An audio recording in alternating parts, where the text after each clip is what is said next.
मौसमियाती तब्दीलियों का असर आने वाली नस्लों पर होगा। आने वाली नस्लों के लिए बेहतर पाकिस्तान छोड़ना चाहते हैं। वज़ीर आज़म इमरान खान का हरीपुर में बिलियन ट्री मंसूबे की तकरीब से खिताब। कहा, पाकिस्तान मौसमियाती तब्दीली से मुतासरा 10 ममालिक में शामिल है। ग्लोबल वार्मिंग से निमटने के इक़दाम कर रहे हैं। ग्लेशियर्स पिघलते रहे तो आने वाले दौर में मुश्किलात का सामना होगा। पाकिस्तान 5 जून को वर्ल्ड एनवायरनमेंट डे की मेज़बानी करेगा। जून को वर्ल्ड एनवायरनमेंट डे को पाकिस्तान होस्ट कर रहा है, जो मैं समझता हूँ बहुत बड़ा एजाज़ है।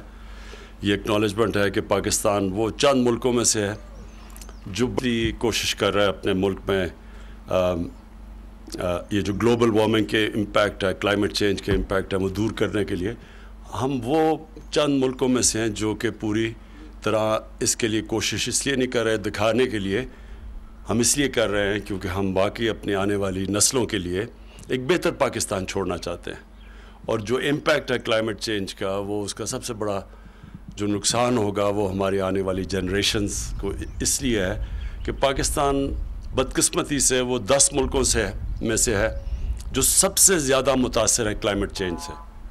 और क्लाइमेट चेंज का इम्पैक्ट पाकिस्तान पे इसलिए ज़्यादा पड़ेगा, हम इसलिए ज़्यादा मुतासर हैं क्योंकि हमारा पानी जो दरियाओं में आता है वो ग्लेशियर से आता है। और अगर इसी तरह मौसम तेज़ी से गर्म होता गया तो हमारे ग्लेशियर्स जिस रेट पे पिघल रहे हैं, अगर इसी रेट पे पिघलते रहे तो आगे जाके बहुत मुश्किलों का सामना करना पड़े।